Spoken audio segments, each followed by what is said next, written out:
ముందుగా పాన్ పెట్టుకొని అందులో ఆయిల్ యాడ్ చేసుకొని మళ్ళీ వెల్లుల్లిపాయలు వేసుకొని పచ్చిమిర్చి కరివేపాకు బాగా ఫ్రై చేసుకోవాలి ఆయిల్లో.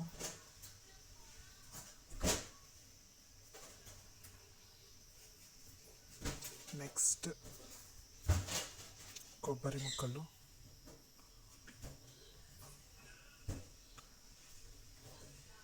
దీన్ని కూడా బాగా మనం ఫ్రై చేసుకోవాలి. మనం ఎంత ఫ్రై చేసుకుంటే అంత టేస్టీగా ఉంటుంది. సో నేను దీన్ని 5 to 6 minutes ఫ్రై చేస్తూ ఉన్నాను. చూడండి కలర్ చేంజ్ అయింది. ఇలానే ఫ్రై చేస్తూ ఉండాలి, సిమ్లో పెట్టుకొని చేయాలి.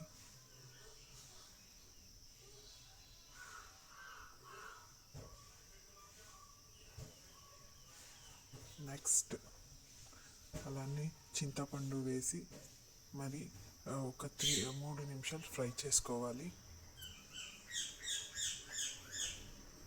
చింతపండు సాఫ్ట్గా అయ్యేంత వరకు మనం ఫ్రై చేసుకొని నెక్స్ట్ ఇప్పుడు మింట్ లీఫ్ వేసుకొని బాగా ఫ్రై చేసుకోవాలి. ఇది 20 minutes లో ఫ్లేమ్లో మనం ఫ్రై చేసుకున్నట్లయితే చాలా టేస్టీగా ఉంటుంది, నిలువ ఉంటుంది. ఫ్రిడ్జ్లో అయితే 15 days ఉంటుంది. మనం బయట ఏమన్నా ఉంచుకుంటే 4 రోజులు మనకి బాగానే ఉంటుంది. చూడండి కలర్ చేంజ్ అయింది. ఇలానే ఫ్రై చేసుకుంటూ ఉండాలి.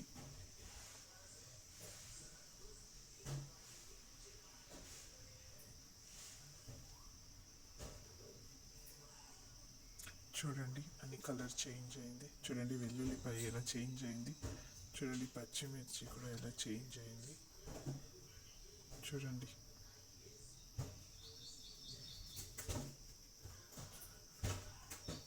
సిమ్లో పెట్టుకొని మనం బాగా ఫ్రై చేసుకోవాలి. కొద్దిగా ఆయిల్ ఎక్కువగానే పడుతుంది.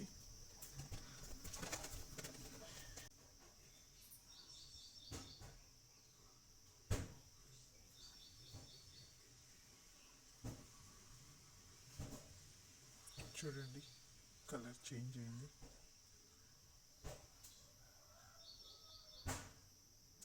లాస్ట్లో ఉప్పు వేసుకొని ఇంకా ఒక 2 minutes మనం ఫ్రై చేసుకోవాలి.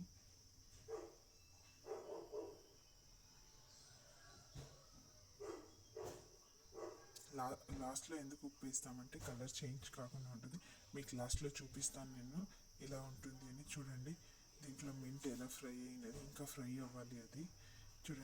చూడండి ఎలా కలర్ చేంజ్ అయింది. అది ఇంతకుముందు ఫ్రై చేసుకోండి. దాన్ని మిక్సీ జార్కి ట్రాన్స్ఫర్ చేసుకొని పేస్ట్ లాగా చేసుకోవాలి. కొద్దిగా వాటర్ యాడ్ చేసి చూడండి ఎంత స్మూత్గా అయింది.